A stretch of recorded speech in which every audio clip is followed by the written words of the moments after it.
بارہ دیگر صلوات پڑھے بارہ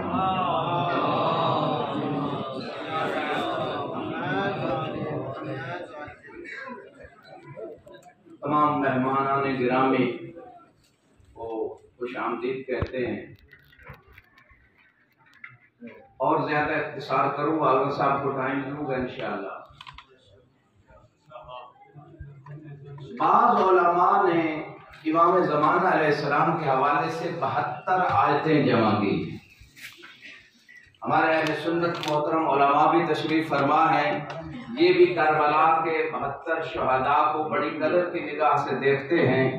تو گویا یہ عالم دین کہنا یہ چاہتے ہیں اہل سنت مصادر میں بھی، شیعہ مصادر میں بھی، جو امام مہدی علیہ السلام کے حوالے سے جو آیتیں آئی ہیں وہ 72 انہوں نے جمع کی۔ ان کے نقطہ نگاہ میں 72 آیتیں ہیں قرآن میں، سنی شیعہ مصادر کا حوالہ دیا۔ گویا وہ کہنا یہ چاہتے تھے کہ 72 شہدائے کربلا کی قربانی کے نچوڑ کا نام مہدی منتظر ہے،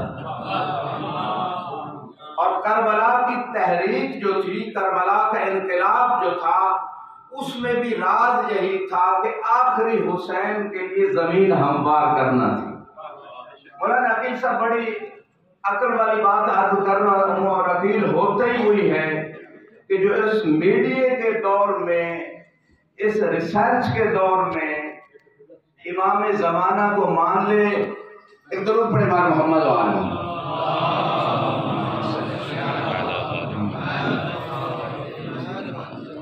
میں نے جو آیت سرنامہ کلام قرار دی، اگرچہ علامہ ہاشم بہرانی نے، پوری توجہ چاہوں گا ایک جملہ ضائع نہ ہو، علامہ ہاشم بہرانی نے ایک کتاب تالیف کی جس کا نام یہ سوق حویش میں موجود ہے، علماء کے پاس یقیناً موجود ہوگی۔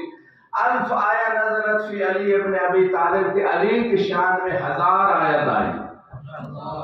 یہ ایک عالم دین کی تحقیق ہے، لیکن خود اگر معصوم سے پوچھا جائے کہ آپ کے ہاتھ میں کتنا قرآن آیا، فرمایا ربع القرآن نزل فینا، چوتھائی حصہ قرآن ہمارے فضائل میں آیا۔ ربع القرآن نزل فی ذم اعدائنا، چوتھا حصہ قرآن کا ہمارے دشمنوں کی مذمت میں آیا ہے۔ ربع القرآن فی الحلال والحرام، چوتھا حصہ قرآن کا حلال و حرام میں آیا ہے۔ ربع القرآن فی القصص والعبر، اور آخری چوتھا حصہ عبرتوں کے لیے آیا ہے۔ وَلَقَدْ آتَيْنَا سَبْعًا وَلَقَدْ آتَيْنَاكَ سَبْعًا مِنَ الْمَثَانِي، جو آیت سرنامہ کلام قرار دی، امام زمانہ کی شان کا جملہ کر رہا ہوں۔ اے حبیب، ہم نے آپ کو سبعًا من المثانی، 7 آیتیں 2 مرتبہ عطا کی۔ اس میں لمبی تحقیق ہے، بس جو مشہور ہے میں عرض کرنا چاہتا ہوں کہ 7 آیتیں سورہ فاتحہ کی 7 آیتیں 2 مرتبہ عطا کی۔ گویا اللہ یہ کہنا چاہتا تھا کہ ظاہر قرآن میں بھی 2 مرتبہ یہ 7 آیتیں عطا کی، اور 7 اور 7 کو جمع کیا جائے تو باطن قرآن میں ہم نے آپ کو 14 آیتیں عطا کی۔ وَلَقَدْ آتَيْنَاكَ سَبْعًا مِنَ الْمَثَانِي وَالْقُرْآنَ الْعَظِيمِ، یہ قرآن عظیم جو پڑھتے ہیں ہم، یہ بھی حجت ہے، یہ بھی رسول اسلام کو ملا، لیکن ایک باطن قرآن بھی ہے۔ پوری توجہ چاہوں گا، وَمَا يَعْلَمُ تَعْوِيلَهُ إِلَّا اللَّهُ وَالرَّاسِخُونَ فِي الْعِلْمِ، کہ اللہ کے علاوہ راسخون فی العلم، محمد و آل محمد کے علاوہ اس قرآن کی تعویل جانتا کوئی نہیں ہے۔ علم تشریف فرمائے، یقیناً اس بات کی تصدیق کریں گے، ان کے مطالعے میں ہے۔ رسول خدا کا مشہور فرمان ہے، انا قاتلت علی التنزیل وانت تقاتل علی التعویل، اے علی میں نے قرآن کے نازل ہونے میں میرے سے جنگیں ہوئی، رسول نے کوئی جنگ خود نہیں لڑی، ساری جنگیں دفاعی تھی، اور یہ اسلام پہ دھبا لگایا گیا، بہتان لگایا گیا کہ اسلام تلوار کے زور پہ پھیلا۔ اسلام تلوار کے زور پہ نہیں پھیلا، جتنی جنگیں ہوئی تاریخ میں رسول اسلام سے لڑی گئی، اور فرمایا وانت تقاتل علی التعویل، اے علی تو تعویل پہ جنگ کرے گا، تو تعویل پہ جنگ کرے گا۔ بس اتنا کہنے دیجئے مجھے اس مقام پہ، وہ تعویل ہے کیا؟ قرآن کی آیت کہہ رہی ہے تعویل اللہ جانتا ہے یا راسخون فی العلم جانتے ہیں؟ کوئی اللہ کے رسول روایات بھی بتا رہی ہیں، آیات کی تفاسیر میں جو روایات ہیں وہ بھی بتا رہی ہیں۔ اے علی آپ سے اس بات پہ جنگ لڑی جائے گی کہ جو آیتیں آپ کی شان میں آئی ہیں ان سے انکار کر کے جنگ لڑی جائے گی۔ ایک درود پڑھے بار محمد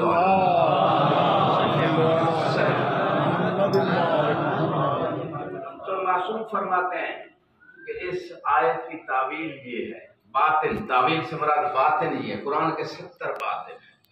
امام فرماتے ہیں ہم 70 کے 70 جانتے ہیں۔ وَكُلَّ شَيْءٍ أَحْصَيْنَاهُ فِي إِمَامٍ مُبِينٍ، ہم نے ہر چیز کو امام مبین میں رکھ دیا ہے۔ امام مبین کا ترجمہ امام ہی ہوتا ہے، لیکن بعض لوگوں نے کہا کہ نہیں جی امام کا معنی ہے کتاب، امام کا معنی کیا ہے؟ کتاب۔ ہم نے ہر چیز کو کتاب میں رکھ دیا ہے۔ میں ایک روایت پڑھ رہا تھا اور وہ سورہ بقرہ کی اس آیت کے ضمن میں ذالک الکتاب لا ریب فیہ ھدی للمتقین، کہ یہ وہ کتاب ہے جس میں شک نہیں ہے، متقین کے لیے ہدایت ہے۔ ظاہر قرآن سے مراد یہی کتاب جو ہمارے پاس سنی شیعہ مسلمانوں کے پاس موجود ہے، یہ وہ کتاب ہے جو ہدایت ہے متقین کے لیے۔ اور جب اس کی تعبیر کو دیکھا، جب اس کی تفسیر کو دیکھا، سلیم صاحب پوری توجہ چاہوں گا، دل میں مزید، آپ پہلے سلیم ہیں، مزید سلیم ہو جائیں گے۔ یوم لا ینفع مال ولا بنون الا من اتى اللہ بقلب سلیم، اور قلب سلیم ہوتا ہی وہی ہے جس کے دل میں محمد و آل محمد کی مودت اور محبت موجود ہو۔ لہذا معصوم فرماتے ہیں ذالک الکتاب لا ریب فیہ، ظاہر قرآن یقینا لا ریب فیہ ھدی للمتقین ہے۔ امام سے پوچھا گیا وہ باطن قرآن کون سا ہے، وہ کون سی ایسی کتاب ہے کہ جو متقین کے لیے ہدایت ہے؟ معصوم فرماتے ہیں وہ امیر المومنین، وہ باطنی کتاب جو قرآن ناطق ہے، جو متقیوں کو ہدایت دیتی ہے، وہ علی ابن ابی طالب۔ ھدی للمتقین الذین یؤمنون بالغیب، کون ہے متقین لوگ؟ جو غیب پہ ایمان لاتے ہیں۔ یہاں بھی تعویل قرآن، باطن قرآن عرض کر رہا ہوں۔ فرمایا غیب پہ ایمان لانے والے متقی لوگ، شیعتنا الذین یؤمنون بغیبۃ الامام المنتظر، متقی جو کامیاب ہیں، جو ہدایت پانے والے ہیں، امام فرماتے ہیں وہ ہمارے شیعہ ہیں جو امام منتظر کی غیبت پہ ایمان رکھتے ہیں۔ امام کے ظہور کے لیے ایک درود پڑھ دے بات۔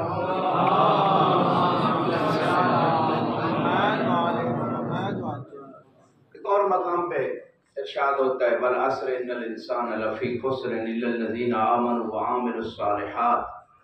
اگرچہ میں روایات عرض کر رہا ہوں، میں باطن عرض کر رہا ہوں، ظاہر قرآن کا منکر بھی اسلام سے خارج، اور تعویل قرآن، نص قرآن سے تعویل قرآن، باطن قرآن کا منکر بھی، عمدن جو منکر ہے وہ بھی اسلام میں باقی نہیں رہتا۔ لہذا تعویل اور باطن عرض کر رہا ہوں روایات کی روشنی میں۔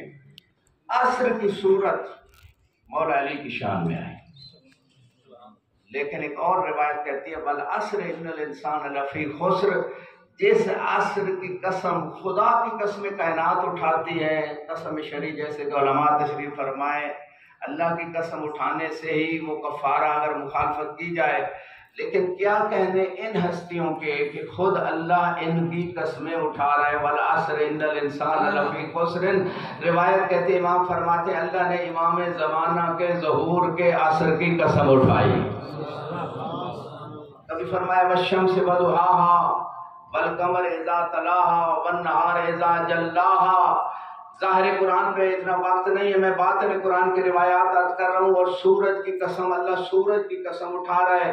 والشمس وضحاها، وہ سورج کون ہے اور اس کی وہ نورانیت اور روشنی، وہ کون ہستی ہے جس کی نورانیت اور روشنی کی قسمیں اللہ اٹھا رہا ہے۔ روایت کہتی ہے اللہ اپنے حبیب سے کہہ رہا ہے میرے حبیب تو شمس ہے اور تیرے نورانی چہرے کی مجھے قسم ہے۔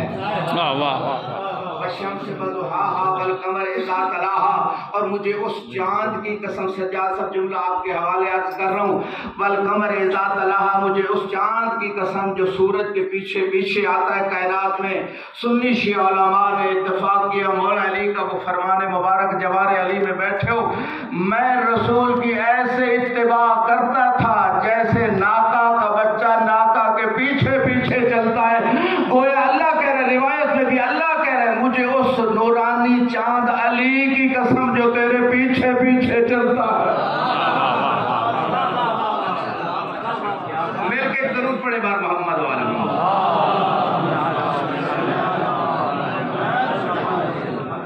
اگر کسی کو شک ہے کہ علی نے اتباع نہیں کی رسول کی ساری زندگی. علی تو وہ ہیں کہ کعبے میں آنکھیں کھولی تو رسول سامنے تھے, رسول کا آخری وقت تھا تو رسول کا سر علی کی گود میں تھا. علی نے ساری زندگی رسول کی اتباع کی. لہذا شک کر کے درود نہ پڑھا کریں, کیونکہ شیطان جب پروردگار کی بارگاہ سے نکلا تھا اس نے ایک ہی, بس آخری جملے اس نے ایک ہی بات کی تھی. اس نے یہ نہیں کہا تھا میں نمازیں چھڑواؤں گا, اس نے یہ نہیں کہا تھا کہ میں حج چھڑواؤں گا.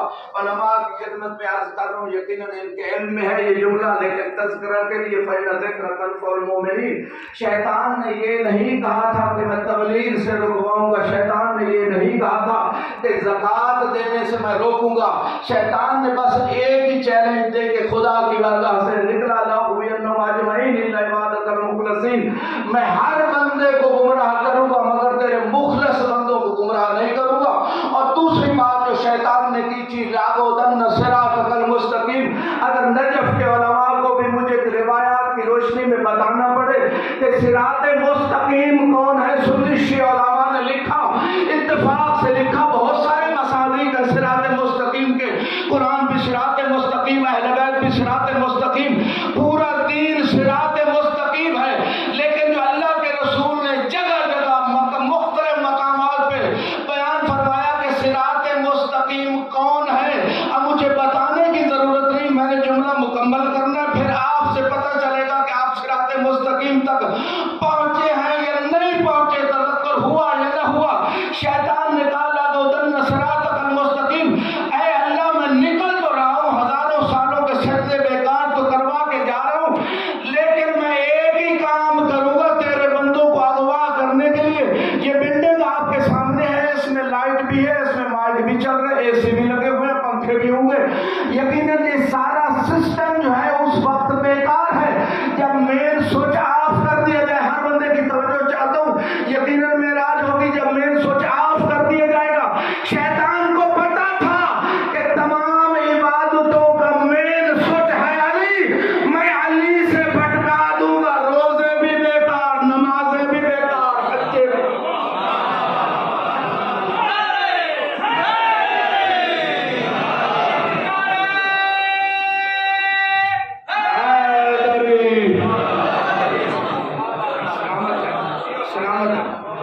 بس آخری جملے, اتنا بڑا مجمع اور علی کے دیوار میں. پاکستان میں لوگ کہتے ہیں اتنا بلند علی کا نعرہ لگائیں کہ نجف تک آواز جائے, اور نجف میں بیٹھ کے علی کے روضے تک بھی نہ جائے.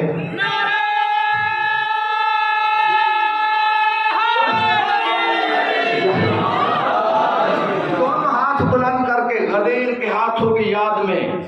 اب غدیر کو مولانا طارق جمیل نے بھی ویڈیو پیغام میں کہا کہ وہ حق ہے جو شیعہ کہتے ہیں من کن تو مولا ہو فہذا علی مولا. مولا کا معنی آقا و سردار ہے جو شیعہ کہتے ہیں. مولانا طارق جمیل جو تبلیغی جماعت والوں کے سب سے بڑے ہیڈ ہیں, وہ بھی یہی تبلیغ کر رہے ہیں. اور یہ مولانا طارق جمیل نے کوئی نئی تبلیغ نہیں کی, یہ وہی تبلیغ ہے جو غدیر پہ اللہ کے رسول نے کی تھی اور اللہ کے حکم سے کی تھی. اور اصلی تبلیغ ہی یہی ہے. اگر عقیدہ توحید بچانا ہے, عقیدہ رسالت بچانا ہے, اور تبلیغ کیا تھی, یا ایھا الرسول بلغ ما انزل الیک من ربک وان لم تفعل فما بلغت رسالتہ. اگر ولایت علی اور بارہ ائمہ کی امامت کے اعلان کے بغیر رسول کی رسالت نہیں بچتی تو کسی غیر کی عبادت کیسے بچ سکتی ہے؟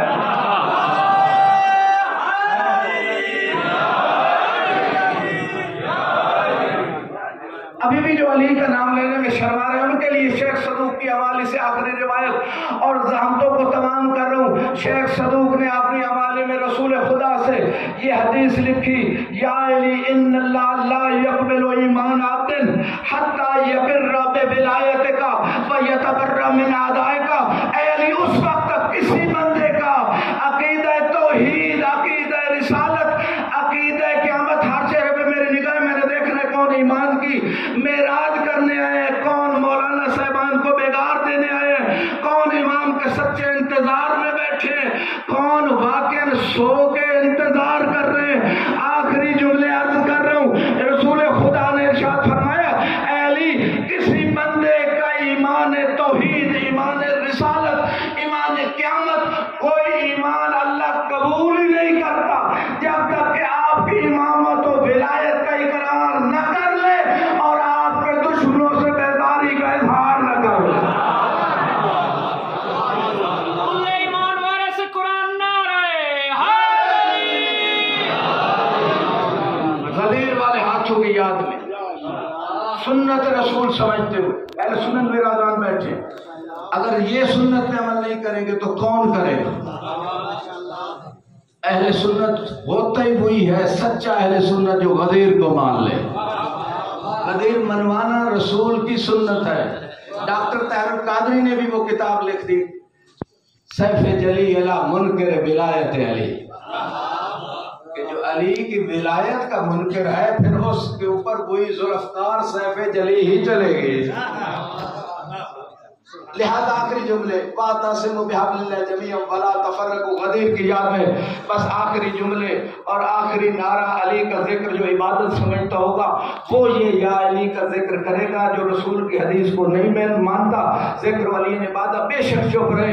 آخری جملے وَاعْتَصِمُوا بِحَبْلِ اللَّهِ جَمِيعًا وَلَا تَفَرَّقُوا، غدیر کی یاد میں اپنی ماں کو دعا دلوانے کے لیے رسول کی حدیث پہ عمل کرنے کے لیے دونوں ہاتھوں کو بلند کر کے پوری طاقت سے، ایمانی طاقت سے، جسمانی طاقت ہے نہیں ہمارے پاس، اس ایمانی طاقت سے جب ہماری فوج کے پاس نہ ایٹم بم تھا، نہ F-16 تھا، نہ کوئی جدید اسلحہ تھا، لیکن علی کا نعرہ لگا کے 1965 والے پی ٹی وی کی پرانی نشریات اٹھا کے دیکھ لیں، یوٹیوب پہ موجود ہے، یہ ایمانی طاقت تھی فوج کے پاس کہ انڈیا کی اتنی بڑی فوج پہ رات کے وقت جب انہوں نے حملہ کیا تھا تو ان جوانوں نے، فوج کے جوانوں نے ایمانی طاقت کو مضبوط کرنے کے لیے ایک ہی نعرہ لگا کے حملہ کیا تھا، یا علی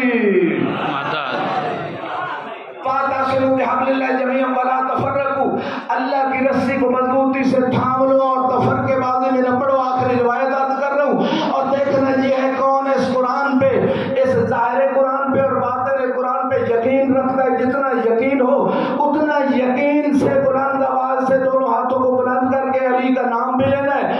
ایک عربی آتا ہے کہتا ہے یا رسول اللہ، آپ نے فرمایا تو صحیح، وہی تو نازل ہو گئی وَاعْتَصِمُوا بِحَبْلِ اللَّهِ جَمِيعًا وَلَا تَفَرَّقُوا، اللہ کی رسی کو مضبوطی سے تھام لو۔ رسی تو دکھا دے جو جاگ رہے ہیں، رسی تو دکھا دے جو ایمان کی تعظیم۔ مولانا مرتضوی صاحب، آپ مرتضوی تب ہو سکتے ہیں، امام تبھی راضی ہوں گے جب منتظر کی محفل میں آئے تو توجہ سے بیٹھے، پوری توجہ چاہوں گا۔ فرمایا عربی کہتے ہیں یا رسول اللہ، وہ رسی تو دکھا دے جس کو پکڑ کے ہم تفرقے سے بچ جائے۔ علماء اہل سنت کو میں سلام کرتا ہوں، ان کی ماؤں کو سلام کرتا ہوں جو علی کو سلام کرنے آئے، یہ ان کے ماؤں کی شرافت کی نشانی ہے حدیث رسول کی روشنی میں۔ بس عرض کرتا ہوں 1400 سال پہلے آج ہم کانفرنسیں کر رہے ہیں، علامہ افتخار ندوی صاحب ماشاءاللہ بہت ساری جو ہمارے ملک کی بڑی بڑی ہماری تنظیمیں ہیں یا اس کے علاوہ حکومت کے اندر جو سلسلے ہیں اس میں کوشش سب علماء کر رہے ہیں، لیکن کانفرنسیں جو ہوتی ہیں تفرقے سے بچنے کے لیے اس کا سلوشن تلاش کیا جاتا ہے، بجٹ خرچ کیے جاتے ہیں، کانفرنسز آئیڈیاز دیے جاتے ہیں۔ ہم کیوں اس آئیڈیا سے پیچھے ہٹے جو اللہ اور اس کے رسول نے دیا تھا؟ سنی بھی اللہ اور رسول کو حجت مانتے ہیں، شیعہ بھی اللہ اور رسول کو حجت مانتے ہیں۔ عربی نے کہا یا رسول اللہ بتائیے وہ کون سی اللہ کی رسی ہے جس کو تھام لیں تو فرقوں سے بچ جائیں۔ اخذ بِيَدِهِ وَجَعَلَ عَلَى كَتْفِ عَلِيِّ بْنِ أَبِي طَالِبٍ وَقَالَ هَذَا حَبْلُ اللَّهِ فَاعْتَصِمْ بِهِ، اس عربی کا ہاتھ پکڑا، علی کے کندھے پہ رکھا اور کہا یہ وہ اللہ کی رسی ہے، اسے تھام لو فرقے ختم ہو جائے۔